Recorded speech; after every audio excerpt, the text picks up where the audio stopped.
The Wall Street Journal is covering a subject we've talked about for a few years, and that has to do with subcontractors being available, especially skilled trades or licensed trades. And those are things like electricians, plumbers, HVAC, things that aren't just uncertified type tradespeople or things like framers or roofers.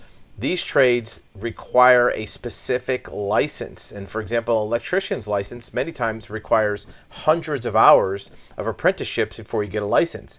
What's happening is the number of people who have entered the industry in the last 36 months hasn't kept up with the people who have left the industry.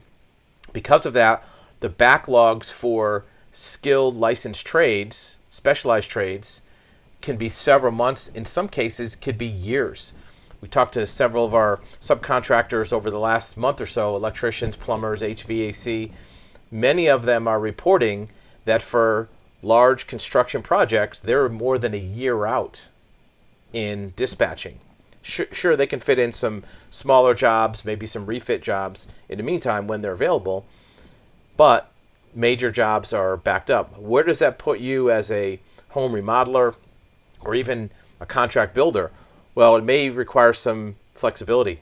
What you may need to do is not book a specific time for your skilled tradesperson, but if you're doing a large project, know that you need electrical, and as you get within a month or so of needing it, put the word out for any electricians, because a lot of times what you'll find is the skilled trades may have gaps in their schedule. They just don't know when they're going to be. Maybe they're working on a big project and they're waiting for the sheetrock to get done and they can squeeze you in.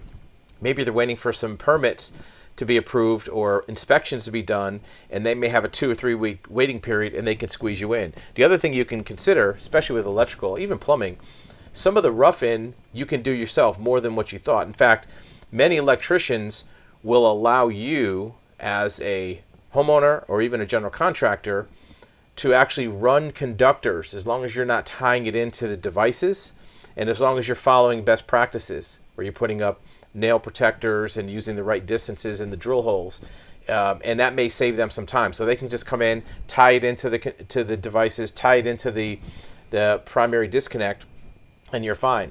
Same thing with plumbing. You may be able to, if you get the specs from the plumber, to actually, rough in the PVC, maybe not connect to the joints, but if you can do that, that may save them time. So now instead of being on site for a month, they can only be on site for 4 or 5 days. See if there's any of the general labor type work you could do, and that may allow you to squeeze some of that in. You may have to get creative. Some contractors don't want you to do that because they want to do everything. But if it's something that's just physical labor that's visible that they could see, like running the conductors in the walls, as long as they're all visible and not tying it in, you may be able to use that as something that will get you on their schedule. It'll lower the cost, sure, but more importantly, get it on the schedule where you can get your jobs done.